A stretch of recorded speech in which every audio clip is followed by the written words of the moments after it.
La Vía Express está diseñada con los más altos estándares a nivel mundial, que permitirán un flujo continuo a 90 kilómetros por hora. Contará con sistemas inteligentes de peaje, por lo que la velocidad de acceso será de hasta 70 kilómetros por hora y estará vigilada por sistemas de seguridad de última generación, que permitirán a los usuarios transitar con toda confianza a cualquier hora. This is a 1950s solution to a 21st century problem. The building of more highways, whether they're called expressways, with a seeming perception that you're going to ease congestion and alleviate CO2 emissions and so on. In fact, you're doing quite the opposite. The computer animation is great. It's world-class animation, but I love the fact that there's no congestion on the highway. You know, the highway looks perfect, but it's just not a realistic portrayal of a highway. It's full of lies. It does not. It is impossible. There's nowhere in the world that a high quality, high capacity, high speed road has saved time. New roads generate new traffic. New roads fill up with new traffic. And that road, interesting on the clip there, it showed about 3 or 4 cars having a nice time and running through it. I mean, there will be thousands and thousands and thousands of cars. You know, the main thing that road will do is persuade thousands, tens of thousands, hundreds of thousands more people to use a car.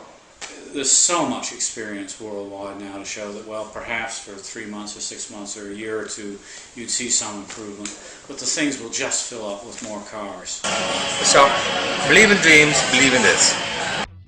Gracias a los ahorros en tiempo que generará tanto a sus usuarios como a la población en general, contribuirá sin duda a elevar la calidad de vida de la sociedad tapatía, ayudando además a disminuir las emisiones contaminantes a la atmósfera.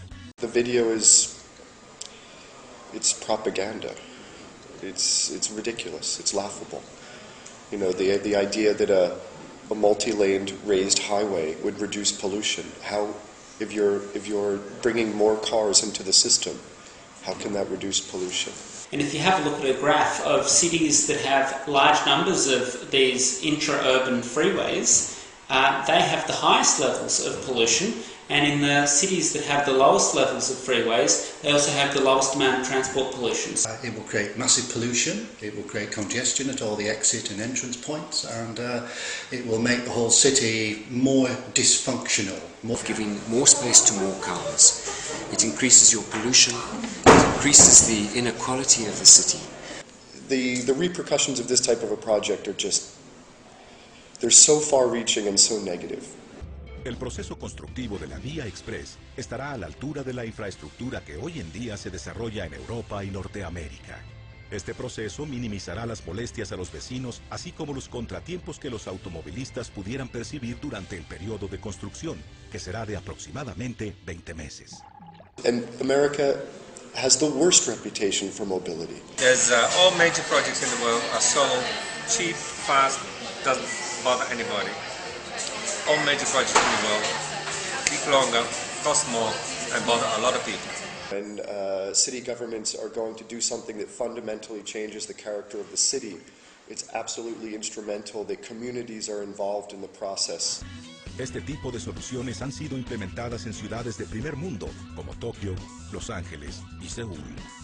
Please show me a project like this somewhere in the world that has solved the problem. You should go and visit Los Angeles or Detroit. If you can't, you should speak to people that have gone to Los Angeles and Detroit, and they will tell you that their congestion problems are the worst in the whole country, and yet they've spent the most on trying to relieve their congestion problem by building more freeways. So they don't work. The M25 motorway around London was built a high quality, very expensive 6-lane motorway all around London. That had a design life of 30 years. And it filled up after 6 months. I could cite an example from Texas in the United States where they had a 3-lane highway which became congested in the 1980s, and they made it into a 6-lane highway. And for some months there was a lessening of congestion, but then within a year the 6-lane highway had become as congested as the previous 3-lane one. convirtiéndose en un elemento de modernidad, facilitando la convivencia de sus habitantes. Some research has been done in the US and also in Australia on the communities that live very close to big freeways, and what they've found is that those people exercise less and are exposed to greater levels of air pollution than other residents. From my experience in the United States, as well as my experience in Central Europe, building a highway in an urban area bisects the city, automatically creating on one side, the less desirable side of the highway, a ghetto.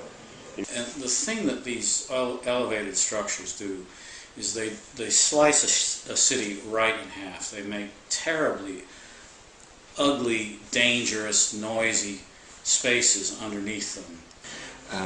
The clever architects in cities today are saying we are taking expenditure, federal expenditure, national expenditure from freeways, and we're putting them into real sustainable ways of mobility, like bikeways, like public transport systems for buses, and better pedestrian access points, creating more pedestrian plazas, more bikeways in cities, and making the cities themselves more and more difficult for cars to get into. La Vía Express tiene como objetivo que las personas de esta ciudad vivan mejor comunicados y cuenten con más tiempo para las cosas que realmente importan. Vía Express. But this is just absolutely dreadful. It's nonsense, it's full of lies, it's doomed, it's a failed project, and it's basically throwing money down the toilet.